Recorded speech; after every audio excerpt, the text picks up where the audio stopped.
বাবা, হ্যাঁ তুমি এখানে? কেন কি হয়েছে? বাবা, তো তোমার জন্য সাইকেল নিয়ে এসেছি। সাইকেল?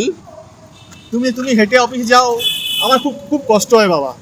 তো তুমি যে এই সাইকেলটা নাও, চালিয়ে যাও অফিসে, আমার খুব ভালো লাগে বাবা। আমি সাইকেলে অফিসে করে যাব? মানে হেঁটে যাব না? আর না বাবা, সাইকেলে গেলে আমার খুব ভালো লাগে বাবা। মানে হেঁটে যাব না, সাইকেলে যাব? হ্যাঁ বাবা। তুই আমার জন্য সাইকেল হ্যাঁ, এনেছিস? তোমার জন্য নিয়ে এসেছি বাবা। খোকা, খোকা, তুই আমার জন্য সাইকেল এনেছিস খোকা? সত্যি রে, আজকে আমার প্রাণটা ভরে গেল। আমার ছেলে আমার জন্য সাইকেল এনেছে। রোজ আমি অফিসে যাই, এত কষ্ট হয়, পায়ে আমার ফুসকা পড়ে গেছে। উফ, আজকে আমার ছেলে, ও বাবা, আমার বেলও বাজছে। আমার খোকা আমার জন্য সাইকেল এনেছে। বেঁচে থাক খোকা, বেঁচে থাক। দারুণ হয়েছে সাইকেল, দারুণ। পুরনো আনিস, যা আনিস, খুব ভালো হয়েছে। আমার খুব ভালো লেগেছে খোকা, খুব ভালো লেগেছে। আহা, এরকম ছেলে যেন সব ঘরে ঘরে হয়।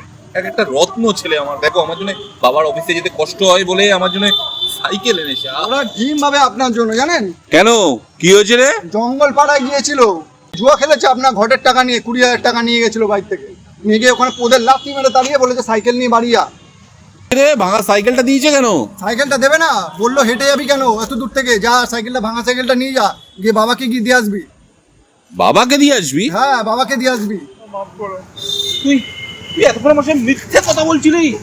হ্যাঁ, আমি তো নিয়ে গর্ব করছিলাম, আর তুই জুয়াই এই হেরে গিয়ে ভাঙা চোরা সাইকেল নিয়ে আসিস?